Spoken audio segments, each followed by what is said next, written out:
দর্শক বন্ধুরা, আমরা ইতিমধ্যে ফেনীর উদ্দেশ্যে রওনা দিয়ে দিচ্ছি। আমরা এখন মনে করেন ভাটিয়ালিতে আছি।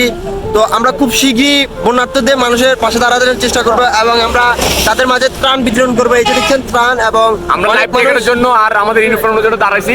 আমরা এগুলো নিয়ে চলে যাব। লাইফ জ্যাকেট এবং ইউনিফর্ম সবকিছু নিয়েই আমরা প্রস্তুতি নিয়ে যাব। তো বাকি ভিডিওগুলো আপনাদেরকে আমি আপডেট দিতে থাকবো।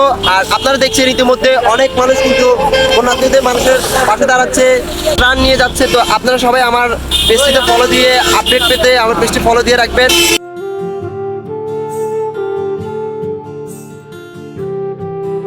নোয়াখালী দাগনভূঞা উপজেলায় পৌঁছাতে মানুষের হাহাকার দেখে আমার মনটা অন্যরকম হয়ে গেল। আল্লাহর রহমতে আমরা বেশ কিছু কাপড় বিতরণ করেছি এবং খাবার বিতরণ করেছি।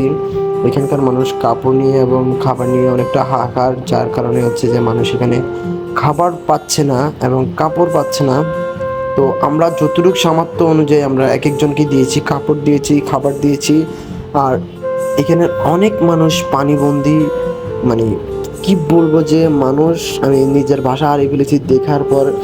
মানুষ এতটা ক্ষুধার্ত এবং যে কাপড়ের প্রয়োজন তা আমরা কেউই বুঝিনি। প্রথমে ভাবছি যে তারা আমাদের থেকে কাপড় নেবেন না, কিন্তু পরে দেখি যে না, ঠিকই কাপড় নিয়েছেন এবং অনেকজন নিতে পারেন না, যার কারণে ওনাদেরকে গাড়ি থেকে মেলে দিচ্ছে হচ্ছে। এটা একটা খারাপ দেখা যায়, কিন্তু তাও কি করব, ওনাদের হাহাকারের জন্য আমরা মানে দাঁড়াইতে পারতেছিলাম না। যেখানে দাঁড়াচ্ছি ওইখানে আমাদেরকে সেনাবাহিনী আসি বাধা দিচ্ছিল।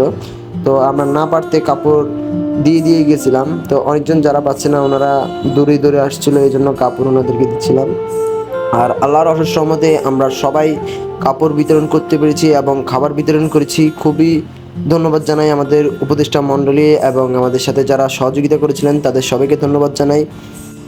আমরা যখন নোয়াখালী যে দাগনভূঞা এলাকাটির মধ্যে যাই তখন দেখি যে প্রচণ্ড পানি এবং আশেপাশে মানুষ কি পরিমাণ হেনস্থার শিকার হচ্ছেন।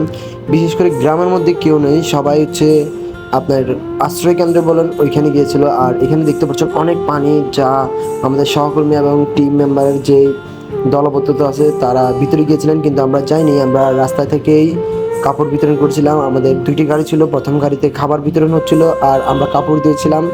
আমরা জায়গায় এবং আশ্রয় কেন্দ্রের মধ্যেও কাপড় দিয়েছি। রাত যখন গভীর হয়ে যায় তখন আমরা লাইট এবং বিভিন্ন কিছু দিয়ে আমরা খাবারগুলো ভিতরে নেওয়ার চেষ্টা করছিলাম। আর আমাদের সিনিয়র পার্সন আমাদেরকে নিষেধ করেছেন সাবধানতা অবলম্বন করবেন, এই জন্য আমরা কেউ নিচে নামি নেই। সিনিয়র পার্সন যারা ছিলেন এবং উপদেষ্টা মণ্ডলীর বড় ভাইরা সবাই মিলে খাবারগুলো বিতরণ করেছেন। আর আমরা রাস্তার মধ্যে কাপড়, তারপরে স্যালাইন, পানি যা পারছি সবাই দিয়েছি, আমাদের সাধ্য অনুযায়ী দিচ্ছি। আর অনেকজনই আছেন মানে একবার পাওয়ার পরে পরবর্তী আবার আসার চেষ্টা করেন, কিন্তু ওনারা চিন্তা করেন না যে আমি পাইছি আলহামদুলিল্লাহ, অন্য কাউকে পাওয়ার সুযোগ করে দিই, সে চিন্তা করেন না। এক একজনে চায় যে মানে 2-3টা করে নিতে, মানে খাবারের জন্য। কি আর করব, বলার ভাষা নেই। যা হয়েছে আলহামদুলিল্লাহ সবাইকে দিতে পারছি, এতটুকুতে আমরা খুশি। তো সবাই ভালো থাকবেন, সুস্থ থাকবেন, আল্লাহ হাফেজ। আজকের ভিডিও এখানে শেষ করছি। সবার সাথে দেখা হবে নতুন